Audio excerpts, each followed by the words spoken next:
how many of you are facing ridicule because your points of view are different than that of the mainstream media and the government's calls? All right, so let's see those hands.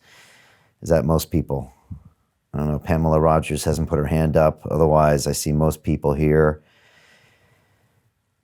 Yeah. I don't see anybody that doesn't have their hand up, Brian. Tell me if you see anybody without their hand up. I mean, there's some people we don't see at all. Yeah.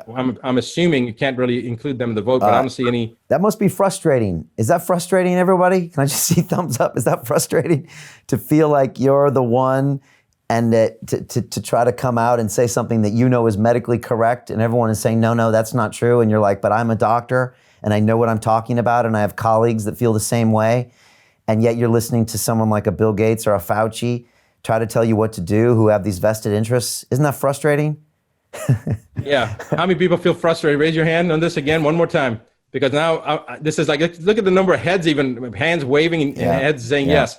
So now, Brian, just imagine what your idea and my idea to do this, I don't know whose idea it was, maybe it's mine, maybe it's yours, I don't know, but just imagine how the doctors here now, and I'm going to ask this question, how many of you now feel more empowered and realize that you're not the only one and that you are, look at the double hands going up. How many people realize now that you are the minority, but you are the evolved minority, right?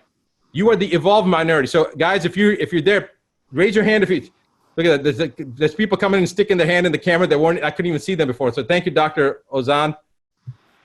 The people, everybody, just, raise your hand. So see, Brian, this is the power of what we just did, is to help other people realize that you are not alone, that there are many people that understand what's going on. Now, there's a lot of people that don't understand, but they're buying the Kool-Aid, right? They're drinking the Kool-Aid. They're participating in the same misinformation campaign, which is, again, designed, it's orchestrated, it's been planned this way. That's why they call it a pandemic.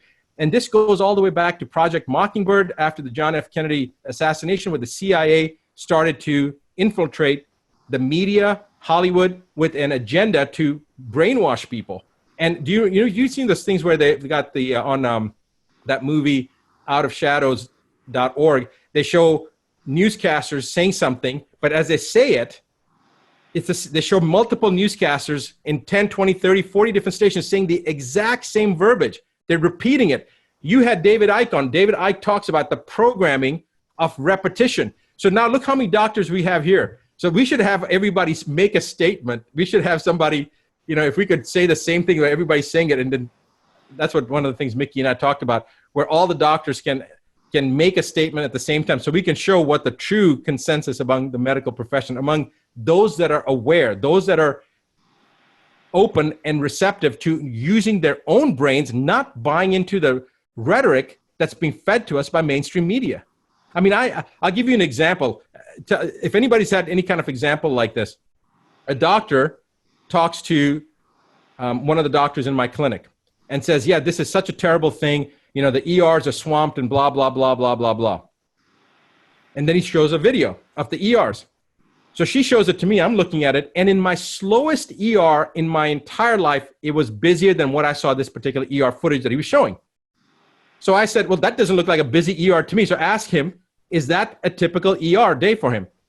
She asks him, and the doctor responds back, well, that's actually not my ER. That's an ER from somewhere else that I saw the footage of. Now, he's promoting an agenda of an ER footage that's not even busy. You just see a couple people sitting there. I mean, it's not busy at all. To me, I'm thinking that looks like a pretty slow ER. So he's putting it out there. Then when we question him, it's not even his ER. So then we said, okay, what about your ER? Because he's an ER doc.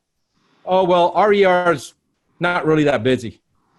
Oh, well, what's your consensus? Well, it's really not accurate for me to say what the consensus would be. Why is that? Why wouldn't it be accurate? Well, we actually laid off a third of the nursing staff, so we can't really see as many patients.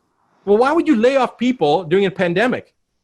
So again, how many doctors have experienced this type of cognitive dissonance where your own family or colleagues can't explain something, but yet they're still telling you that, oh, you're wrong. It's the way it's happening. It's the way the media is promoting it. How many people have experienced that? How many people have experienced cognitive dissonance from people that they know? Okay, raise your hand if you have.